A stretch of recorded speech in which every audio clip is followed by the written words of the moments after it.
Day 2, family and friends, we have those spicy peppers planted in right in that area and part in there. So let's pan over and show you where we're going to put our corn for the season. This corn is called the casino corn. I have already drilled out my holes. Let me show you down here. And within these holes, I'm coming in with a balanced fertilizer, which is the 10-10-10. I'm going to put it in the hole and mix it with some soil. And then I'm going to plant in those corn plants here.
While I'm transplanting out today, I'm also going to come in and go ahead and transplant my okra.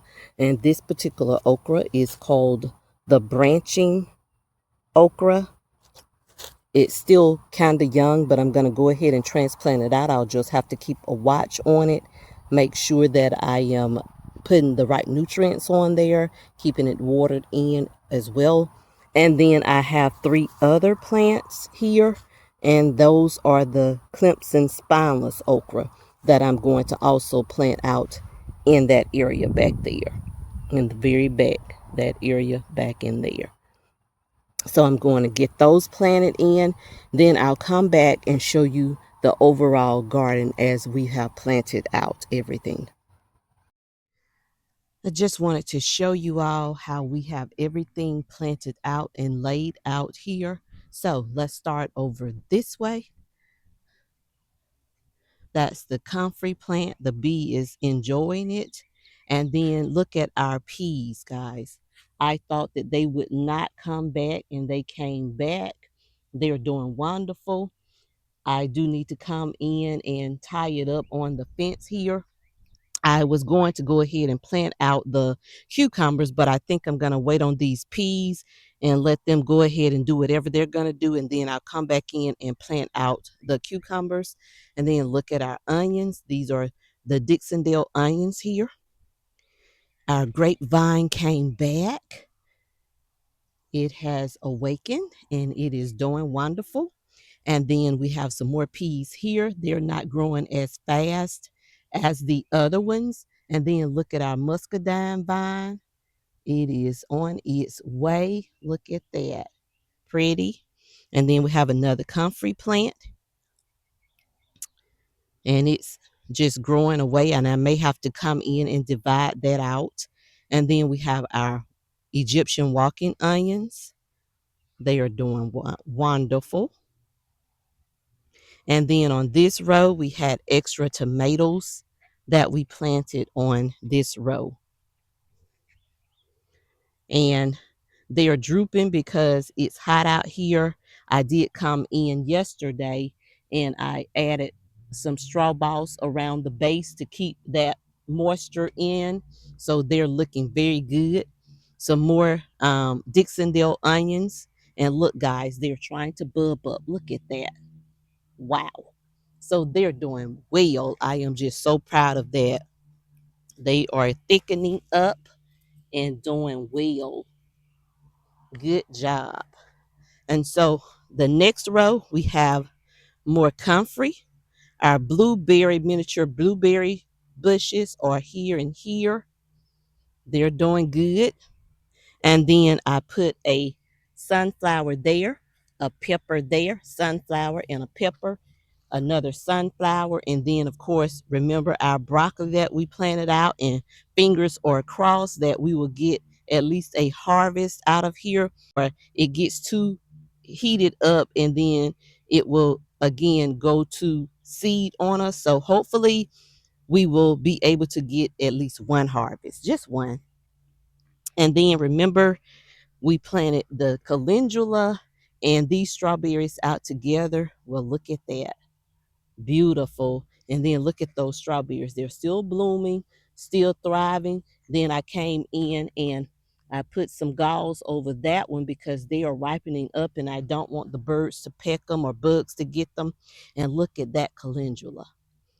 Everything is looking good. And then I told you that I came in and put some onion in there. They are doing wonderful. Let me back to this one.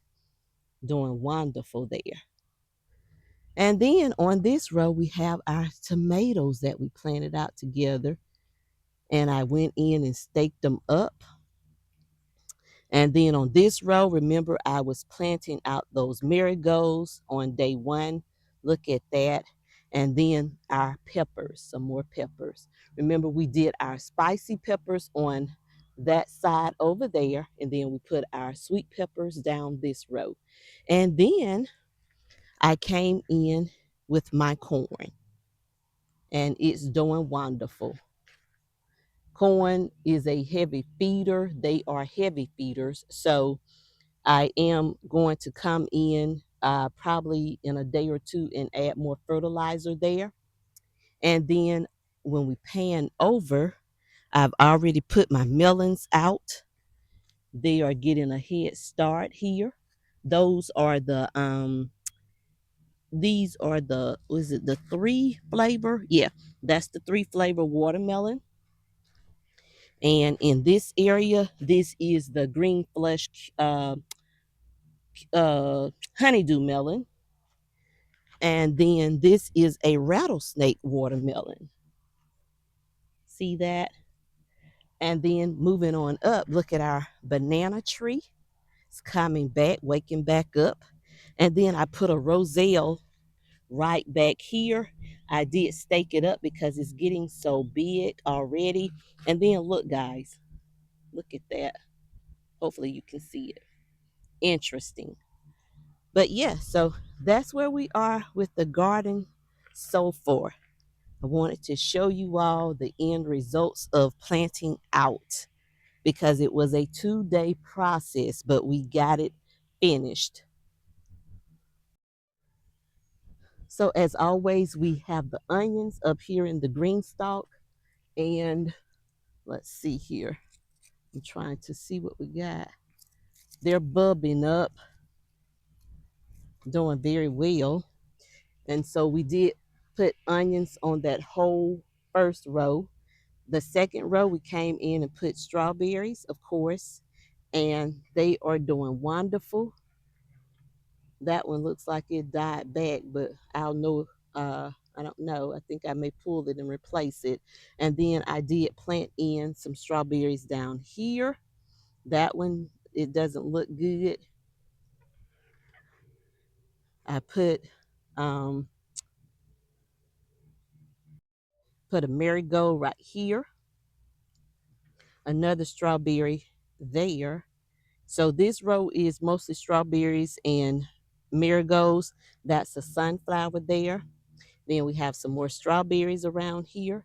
And at the bottom, we came in and put one of the dwarf tomatoes. This is oregano. This is nasturtium. It's looking beautiful. It's growing beautifully. This nasturtium did not take off so well. Weed coming out. Then that's another miniature tomato. And this one is the dwarf Bundaberg rumball. And so let's move over to the other green stalk. But that one's looking very good. This other green stalk has the same thing. The onions are on top. And then we put onions here, and we intertwine that with strawberries on the second tier. We have strawberries on the third tier, along with some more marigolds. Then on the fourth tier, we have sunflowers. We have the orange hat dwarf tomato. We have some more sunflowers on that row. The last row here, we have oregano. We have another sunflower. This is a dwarf Bundaberg rumball. We have some more nasturtium, another dwarf tomato, and this one is the dwarf sleeping lady tomato, and some more nasturtiums. So far, everything is looking good. Everything is looking good here. And of course, we still have a table full of the starts, the seedlings. They are growing, and as I told you before, I have a few garden presentations to do. So I'm sure that whoever the participants will be, they will be more than happy to take these off my hand. And I also wanted to show you how this grow box has filled out, guys. Look, and look at this green onion that's trying to go to seed. I'm just going to let it do what it's doing. And the onion is looking wonderful. Look at the lettuce, very beautiful. And then this is one of the dwarf tomatoes. And then we have volunteer tomatoes coming. Celery, that's one of the tomatoes that I pulled from one of the hydroponics. And I'm just going to see if it's going to bounce back. But it went through a little stress there and it's not doing well. Then we have one of the little lettuce buds that I got from the store. Some more lettuce in here. And then look at our carrots. Look at those carrots. They're beautiful. And then some more lettuce. And then this was a pepper that looks like it's trying to bounce back from the hydroponics. So far, everything is coming in for the spring. It's looking very well. I'm happy for that.